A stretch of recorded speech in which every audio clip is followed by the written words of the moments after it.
Some drivers like them, some are confused, and there are drivers who groan when they see one coming. Roundabouts. You're seeing more of them on Georgia's roads, and for good reason. It's National Roundabouts Week, and it turns out those circles could be saving lives, money, and time. GDOT logs at least 175 roundabouts currently in use across the state, with 50 more under construction, more than 200 in development. The U.S. Department of Transportation says roundabouts reduce fatal and serious injury crashes by up to 82%. That's compared to conventional intersections with stop signs or signals. Time to go round and round as we do every Friday with GDOT spokesperson Natalie Dale. Happy Friday, great to see you. Happy Friday. That was the perfect lead-in. You know, sometimes we celebrate the heroes of our roads, our maintenance crews, our literal hero operators, champ operators. This week we've been celebrating an engineering design that has been around since at least the medieval times, that brings, it's the traffic design hero of our world. So yes, we've been celebrating not international, but National Roundabout Week this week. We should make it international. They are in other, a lot of countries use them. So you're talking about an engineering feat that can be heroic. So what do you think is the biggest misconception for drivers, the ones who say, oh, it's not for me, I don't get it? Well, I think that the average motorist who hasn't used a roundabout thinks that they're inefficient, that they're not going to get through as quickly, and it's really wrong. And so we want to put some of those thoughts to rest by educating about roundabouts. Roundabouts do so many things, so let's get started. Number one, they cut down on fatalities, serious crashes, even fender benders, because you are taking out a plethora of conflict points. Think about your average intersection. You've got T-bone crashes, you've got head-on crashes that happen, and these are the most dangerous crashes we see on our roadways. So when you're going around, we've cut out those conflict points.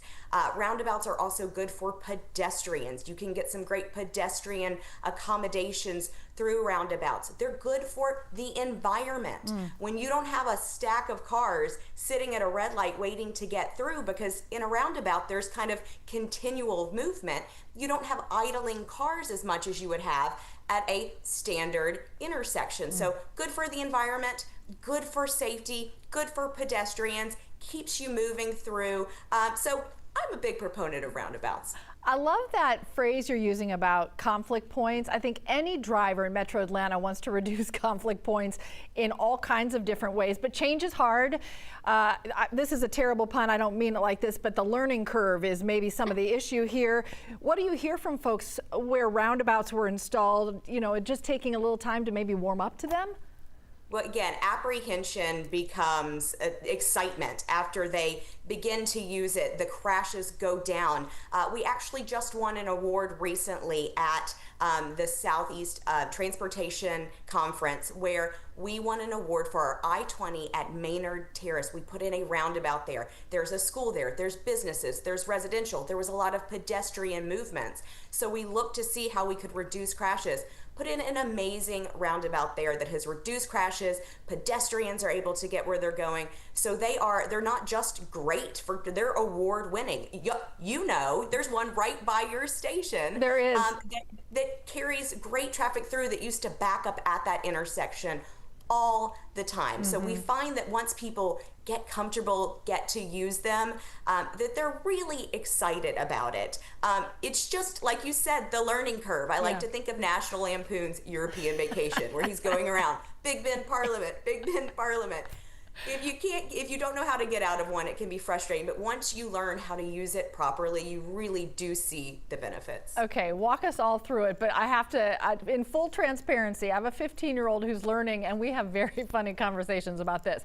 So remind our audience, how do you handle driving through that roundabout? What's the guidance? So you really want to know where your entrance and exit point is going to be. So if you are going to just take sort of a little bit of the loop and get off, you want to stay in that outside lane. If you're kind of going all the way around about, you do want to safely, watching traffic, pull to the inside, because you kind of have a faster track to where you're going. You just really need to be aware of the cars around you. So again, if you have sort of an immediate exit in that roundabout, stay on that outside lane. If you're going to go around, safely pull to that inside lane, get to where you're going, make sure there isn't a car in your blind spot, and then you pull out. But again, it's that continual movement where you don't have T-bone crashes, you don't have head-on crashes. The speed limit, and you'll love this as a mom of a driver, the speed limits are lower in roundabouts. So even if there is a fender bender, they're less serious because that speed is down, and we know